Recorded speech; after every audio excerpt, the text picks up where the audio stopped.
Welcome to IELTS listening test. Please do subscribe our YouTube channel, like the video and click on the bell icon for daily listening videos.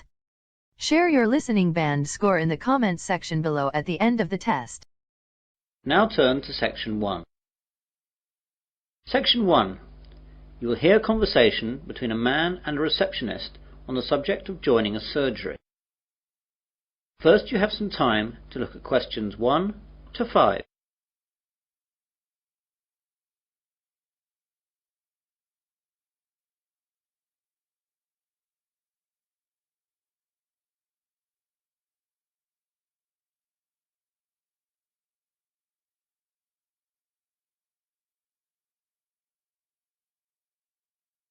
You will see that there is an example.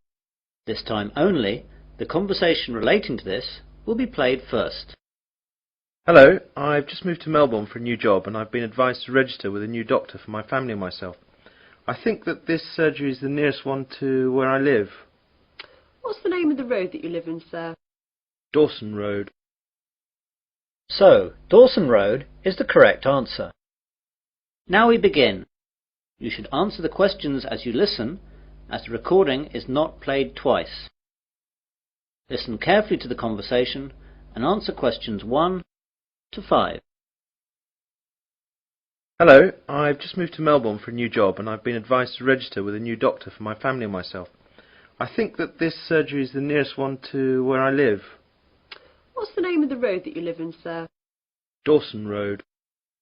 Yes, that's in our area. Would you like to register with us now? Yes, please. Right, I'll just have to take some details. First of all, could you give me your name? It's Mike Jacobs. Jacobs. And your family? My wife's name is Janet and I have one little boy whose name is Rod. Ron? No, Rod. R-O-D. Good, that's fine. And what is your address here in Melbourne? 52 Dawson Road, Highfield, Melbourne. Highfield. Highfield.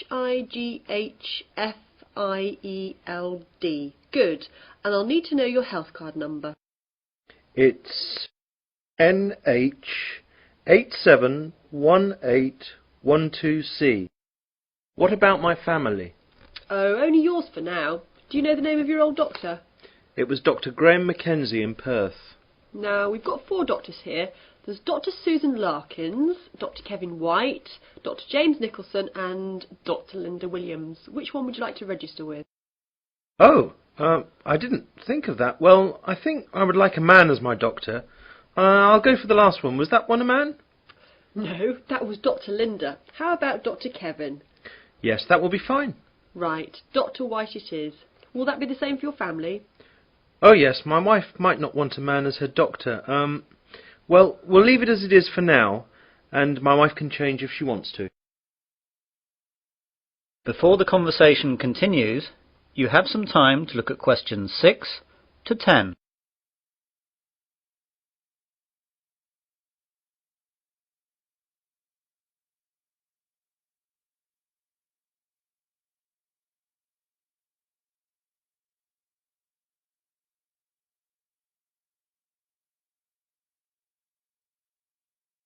Now listen carefully and answer questions 6 to 10. I'd like to make an appointment now for my wife. She wants to come in at the end of the week. How about this Friday morning? That's Friday the 21st. I don't think she can make the morning. Any openings in the afternoon? There are appointments available at 2, 2:30 and 3:30. We'll take the first one, please. OK, that's done. Oh, and what shall my wife do if she wants to switch doctor? She can just give us a call here. Do you want to take the number down? Yes, please. It's 72539829. Can you give me your name, please? My name's Angela, but there are 2 other girls who might be on duty as well. Their names are Elizabeth and Rachel, but it doesn't matter who's on duty. Anyone can take care of it. Now, what do we do if we need to call out a doctor during the night? We've got a rotation system with the doctors in the area. There's a mobile number you can call and that'll get through to the doctor who's on duty. What's that number? It's 0506 759 3856. Got that. I didn't ask about any charges. Like all Australia, prescriptions have to be paid for at the chemist at the prevailing rate. Some things like vaccinations for travel and insurance report we make a standard charge for, and I can give you a price list for those. Consultations, though, are under the National Health Service, so they'll be free. Great. Well, that's all. Thanks and goodbye. Goodbye. That is the end of section 1. You will now have half a minute to check your answers.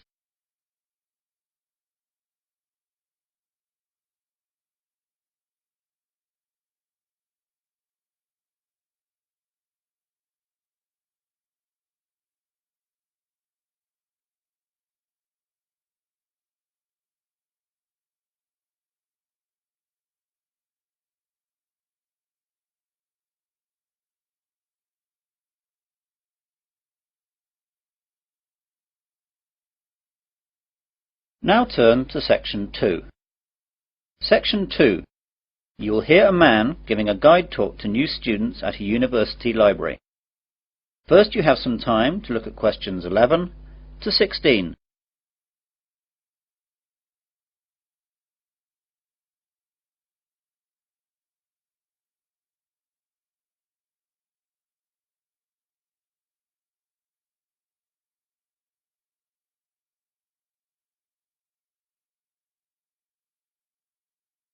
Now listen carefully to the guide talk and answer questions 11 to 16.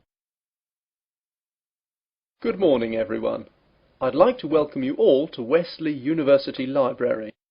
This is a 20-minute tour around the library to show you all the facilities and all you'll need to know to start off your life here as a student at the university. What I'll start by doing is telling you about what you need to do to join the library. Then I'll briefly tell you about our facilities, and then I'll guide you quickly round and show you everything. So, to join the library, you need to go to the reception between the hours of 9 AM and 5 PM.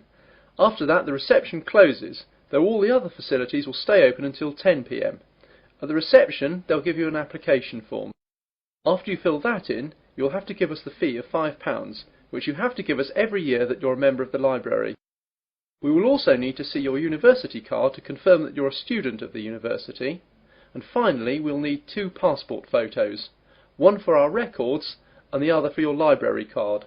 You will need to do all this as soon as possible so you'll be able to use the facilities at once. I'm sure your workload will begin to build up soon. Now, let me tell you a bit about the facilities. The library opens daily from 8 AM to 10 PM, though, as I told you earlier, the reception operates only between the hours of 9 AM and 5 PM. Although this is extended to 6:30 PM on Fridays to give students more time to organise their book requirements for the weekend. The reception is closed on Sundays. Undergraduate students are permitted to take out 4 books at any one time, and each book may be borrowed for a period of 2 weeks. Postgraduates may borrow 6 books at a time. Borrowing time can be extended by a period of 1 week per book if the student comes into the library in person with the book in question, so it can be re-stamped. We do not renew book borrowing over the phone. If you are late in returning any book, then you will be charged a fine of £2 for every week that you are late. You won't be able to take out any other books until this fine is paid. This is not a method of earning money for the library, but merely what we have to do to ensure that all students have access to all the books that they will need. You now have some time to look at questions 17 to 20.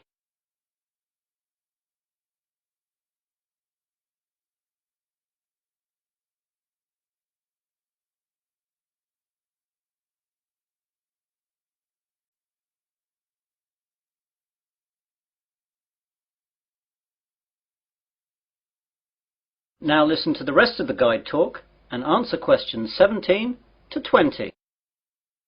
OK then, on to the layout of the library. We're on the ground floor of the library at the moment. Here we have the reception, the computers, which you can use to search for books and their location, and the bathrooms, which are behind the reception. The rest of the ground floor is taken up by the non-lending section of the library. Here we keep all the books which are either too valuable or are used too much to lend out. You can reserve time with these books at reception and use them during any time that the library is open, but, of course, you may not remove them from the library. On the first floor above us we have the arts section, which includes books that students will need for subjects such as languages, literature, art and history. On the second floor is the science section. We'll see these in a minute. Of course, individual departments will usually have their specialist libraries in their buildings, though the computer catalogues here will list them so you know where to find everything, whether it's here or in the specialist libraries. Finally, in the basement we have the stack system, which contains the university collection of magazines and journals that we have collected and to which we subscribe. If there's anything that we do not have or that you can't find, please go to reception and let them know the details. The university operates a swap system with other universities, and we can arrange for volumes that we do not possess to be sent here on a limited loan. Well, those are the basic details about the university library. That is the end of section 2. You'll now have half a minute to check your answers.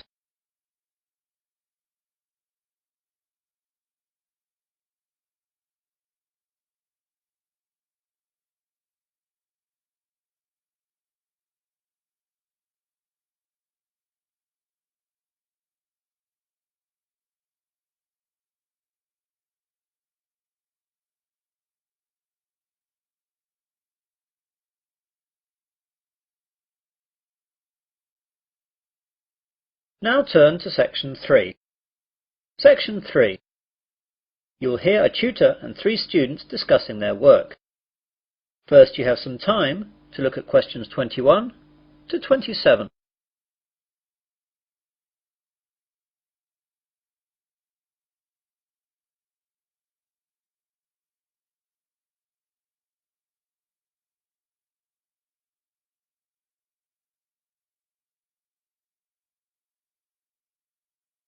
Now listen carefully and answer questions 21 to 27. Good morning everyone. Well, in today's tutorial we're going to discuss the essays that you have to submit by the end of next week. Some of you will have already started them, which is good, and if you haven't, well that's okay, but you'll have to get a move on. So, let's begin with you, Simon. What's happening with you? Well, I've made a start on it. I researched the background quite extensively last weekend, and I should get to the writing stage tomorrow with a bit of luck, and I'll get finished at the weekend. What are you writing about? I decided to look at the car manufacturing company Jaguar, examine the problems they had with reliability in the 1970s and 80s, how they dealt with it, and how it affected their marketing and sales strategy. That sounds pretty interesting. Any problems with that? At the start I had problems getting information from that far back, but after rooting around in the library I found some magazines which gave me information and also gave me references to find other stuff. It seems now the only problem is keeping to the 4,000 word limit. It just seems that I have so much to write about. It seems I'll need 5,000 or even 6,000 words to be able to cope. Yes, your essay title seems to me to be very wide-ranging. Would you think about cutting out part of it?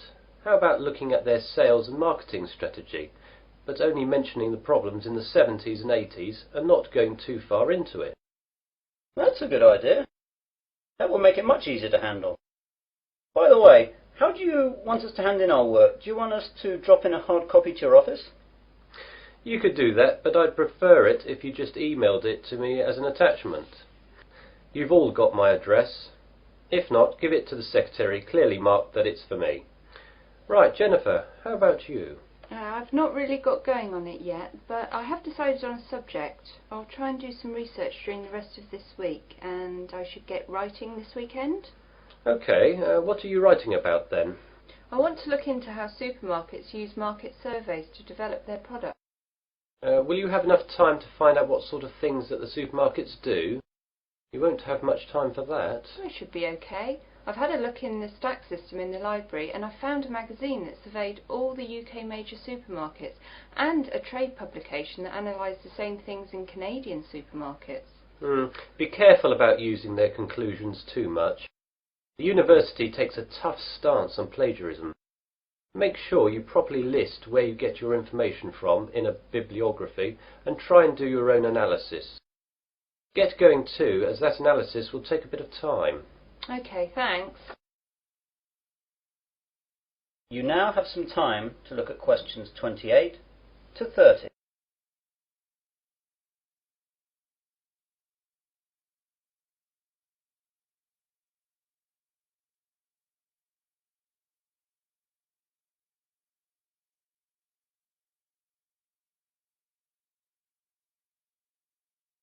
Now listen to the rest of the discussion and answer questions 28 to 30. And Melanie, how is your work going? I'm a bit behind, I'm afraid. I was sick all last week and the weekend with flu. I've got a subject, I think, but I've not done any work on it yet. Is there any chance I can get an extension to the submittal date? The policy of the department is not to give any extensions unless there are extenuating circumstances. Do you have a doctor's certificate or anything? I went to the doctor's, but I didn't get a note as I didn't realise I would need it. The doctor will have a record of me, though, as I got a prescription. I'll go back and get one. Yes, do. If you get one, then there shouldn't be a problem getting an extension. Without it, though, you'll be in trouble. What subject are you considering, anyway? I thought I'd do an overview of the UK mortgage interest rates and their effect on housing sales trends over the last 10 years.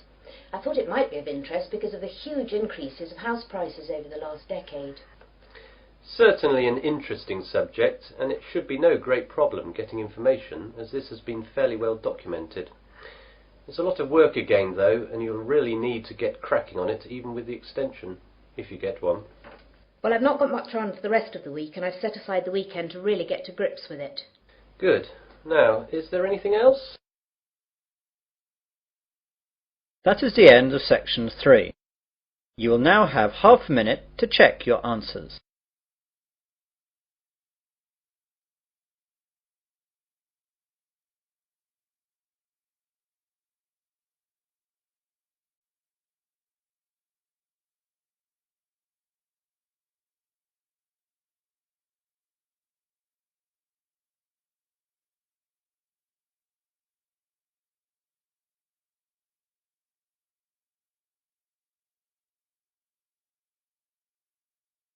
Now turn to section 4. Section 4. You will hear part of an Earth Sciences lecture.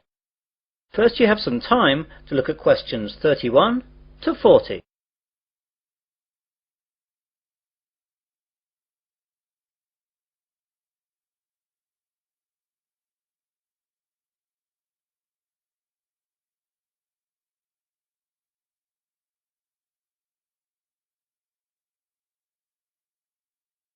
Now listen carefully and answer questions 31 to 40. Good afternoon and welcome to this Earth Sciences lecture. Today we're going to look at tidal waves, or more correctly, tsunami. Deep below the ocean's surface, tectonic plates collide, and every once in a while these forces produce an earthquake. The energy of such submarine earthquakes can produce tidal waves which radiate out in all directions from the epicenter of the quake, moving at speeds of up to 500 miles per hour. When these waves reach shore, they can cause enormous destruction and loss of life. Tidal waves are actually misnamed. They are not caused by tides. A more accurate word for them is the Japanese name tsunami, which means harbour wave. They are also sometimes called seismic sea waves, since they can be caused by seismic disturbances such as submarine quakes. However, that name is not really accurate either, since tsunami can also be caused by landslides, volcanic eruptions, nuclear explosions, and even impacts of objects from outer space, such as meteorites, asteroids, and comets.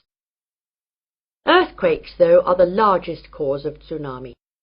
Tectonic plates cover the world's surface, and their movement can be detected anywhere in the world.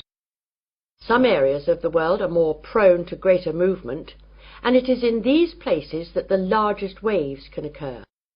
Large vertical movements of the Earth's crust occur at plate boundaries, which are known as faults. The Pacific Ocean's denser oceanic plates are often known to slip under continental plates in a process known as subduction. and subduction earthquakes are the most effective in generating tsunamis. A tsunami can be generated by any disturbance that displaces a large water mass from its equilibrium position. In the case of earthquake-generated tsunamis, the water column is disturbed by the uplift or subsidence of the sea floor. Submarine landslides, which often accompany large earthquakes, as well as collapses of volcanic edifices, can also disturb the overlying water column as sediment and rocks slump down, and are redistributed across the sea floor. Violent submarine volcanic eruptions can create an impulsive force that uplifts the water column and generates a tsunami. Conversely, supermarine landslides and cosmic body impacts disturb the water from above as momentum from falling debris is transferred to the water into which the debris falls. Generally speaking, tsunamis generated from these mechanisms, unlike the devastating Pacific-wide tsunamis caused by earthquakes, dissipate quickly and rarely affect coastlines distant from the source area. Tsunamis are very hard to detect since they cannot be seen when they are in the deep ocean. The distance between two wave crests can be 500 kilometers, and because of this, the wave height is only a few feet. Because the rate at which a wave loses its energy is inversely related to its wavelength. Tsunamis not only propagate at high speeds, they can also travel great transoceanic distances with limited energy losses. As the tsunami reaches shallow water, however, its speed decreases, but the energy it contains remains about the same. Instead of travelling fast, the wave rises high. The National Oceanic and Atmospheric Administration has set up a seismic detection system to monitor earthquakes and predict the possible arrival of tidal waves for Pacific countries. Buoys at sea can also detect water pressure changes that can indicate tsunamis moving through the ocean. But when tsunamis originate near the shore, there is often little chance to warn people. Let's look at some examples of tsunami and their causes and effects. Some can be relatively harmless. In 1992, an offshore landslide caused a tidal wave of only about 3 feet high that struck at low tide, so Humboldt County, where it hit, got off easy with no casualties. On January 13th in 1992, a Pacific Ocean earthquake off the coast of San Salvador, registering 7.6 on the Richter scale, did not cause any ocean disturbance at all. However, a recent tidal wave which struck Papua New Guinea on July 17, 1998, was 23 feet high and killed at least 1,200 people. This wave was caused by a magnitude 7.1 submarine earthquake. On July 17, 1998, a Papua New Guinea tsunami killed roughly 3,000 people. A huge underwater volcanic eruption 15 miles offshore was followed within 10 minutes by a wave some 40 feet tall. The villages of Arop and Warapu were destroyed. One of the worst tsunami disasters engulfed whole villages along Sanriku, Japan, in 1896.